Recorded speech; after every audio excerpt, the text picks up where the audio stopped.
The crucial budget session of the parliament is going to commence today. Several issues are going to be raised by the opposition in the budget session, including farmers' protests, Chinese incursions, the sale of Air India, the demand for a relief package for COVID victims. But the issue that is expected to dominate the session is the Pegasus Snoopgate controversy. President Ram Nath Kovind is set to address the nation at 11 a.m. A New York Times report has revealed that Pegasus was the centerpiece of $2 billion weapons deal between India and Israel in 2017. The report has further revealed that Prime Minister Modi's meeting with Israeli Prime Minister in the year 2017 was notably cordial and that the FBI also purchased a version of Pegasus. Leader of Opposition and Congress General Secretary and also you have many other Congress leaders who are now writing, demanding privilege motion. In fact, Mallikarjun Kharge has written a letter to Lok Sabha Speaker demanding a privilege motion against the IT Minister for deliberately misleading the House on the issue. His letter said that the central government informed the Parliament that it had nothing to do with the Pegasus issue, but the New York Times report reveals that the government lied to the Parliament and the court.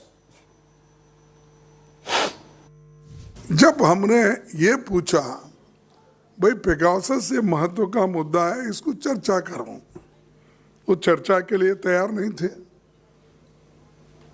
तो इसका मतलब यही है वो देश से कुछ छुपाना चाहते थे, जनता से छुपाना चाहते थे।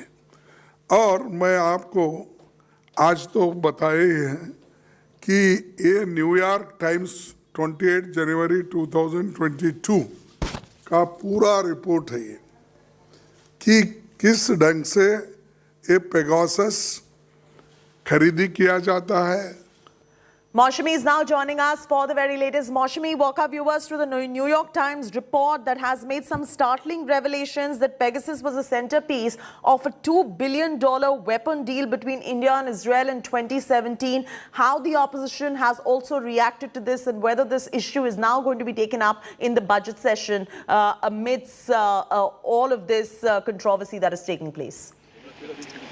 So, Chaiti, the revelations, the New York Times report couldn't have come at a more politically timed manner for the opposition as far as the Pegasus spyware is concerned. And if you remember, even in the previous sessions, this issue has rocked the parliament with the Congress moving a privilege motion in both houses, Adhir Ranjan Chaudhary moving it in the Lok Sabha and Mallikarjun Kharge perhaps moving it in the Raj Sabha. It is really clear that the battle lines are drawn because it's not only the Congress, several opposition parties have attacked the government on this, saying that the minister actually misled the parliament and the government in turn misled the Supreme Court and the people of India by saying that this was merely a sensational allegation and the government had nothing to do with it. So really, you know, battle lines they're drawn as far as this issue is concerned. There has been a studied silence from the government on this matter, so we'll have to wait and see how the government really responds. But the first 2 days, let me tell you, Chaiti, of the budget session, we'll see the economic survey being tabled by the finance minister today, and then tomorrow the budget. But before that, there will be a joint address by the President of India to both houses of the parliament, and then in fact the parliament would conclude for the first half of the budget session by February 8th and then reconvene in March. So really we'll have to wait and see whether there is a discussion on the motion of thanks as far as the President's speech is concerned, or whether the opposition decides to take this head on and rake up this issue demanding an answer from the government of India, Chaiti. All right, this is going to be a rather very stormy session if taken up in the parliament, and we'll continue tracking these developments as the stage is all set for a rather very stormy session on the back of these developments that are coming in. Thanks for now, Maushami, for joining us with the very latest details. The budget session in parliament is all set to begin today. Finance Minister Nirmala Sitharaman will present the economic survey for 2021-22 in the parliament today. The economic survey this year is going to be a report that shows a growth of 9% for the next financial year. This year, the document is being prepared by Principal Economic Advisor and other officials as the new CEA has been appointed quite recently. The survey is a report of state of economy, its prospects and policy changes. The survey is expected to have the path for economy for the following year.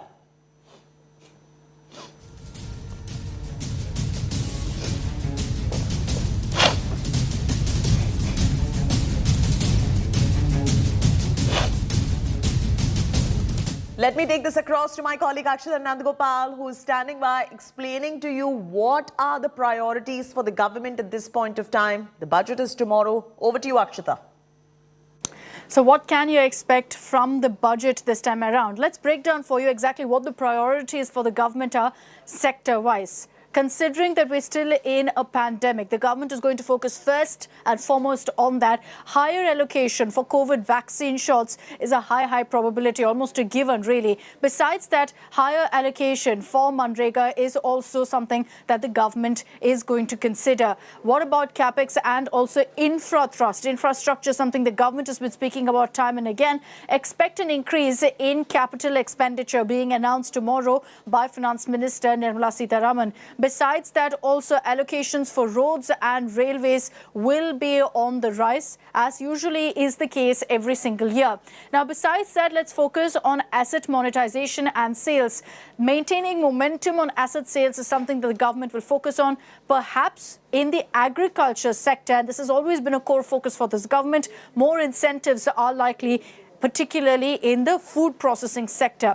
Besides that, also in the agriculture sector, you can expect export incentives for the farming sector. This perhaps there will be an announcement on tomorrow. There could also be a higher agriculture credit target, which the government will set in the budget. Financial markets, what can you expect as far as financial markets are concerned? There could be a chance of really capital gains tax also being waived on overseas investments. That's a possibility right now that's been discussed before. There's also a chance of increase in standard deduction limit by 30 to 35%. This we're talking about the tax policy change, which all of us care so much about. Besides that, as far as taxes are concerned and the policy on the same, a gradual, in fact, cutting of direct tax exemption, phasing out could happen is something that we're hearing also from the government. These are perhaps some of the priority sectors and the changes, announcements that we can expect from the budget tomorrow. Ahead of the upcoming polls, all eyes on Election Commission today. As the COVID surge continues, all political parties keenly await the decision on whether the rally ban will be lifted or will continue. The EC is going to hold a review meeting to discuss the same. Sources in EC tell us that along with the COVID and Omicron situation, the poll body will also review the vaccination status in the poll-bound states. The Commission may also decide on whether fresh relaxations can be extended to political parties and candidates in holding physical campaigning events. The meeting is scheduled for 11 a.m. today.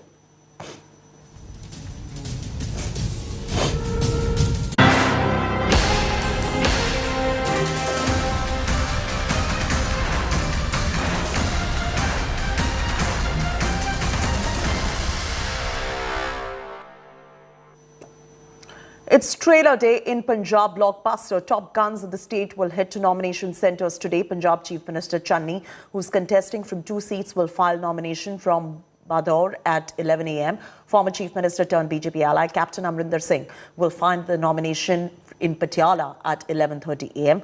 Also at the nomination centres will be the Akalis. Party President Sukhbir Singh Badal will file his nomination papers for Jalalabad constituency at 11 a.m. Sukhbir then will accompany Prakash Singh Badal, where the latter would file nomination at for the Lambi constituency at 12:30 p.m.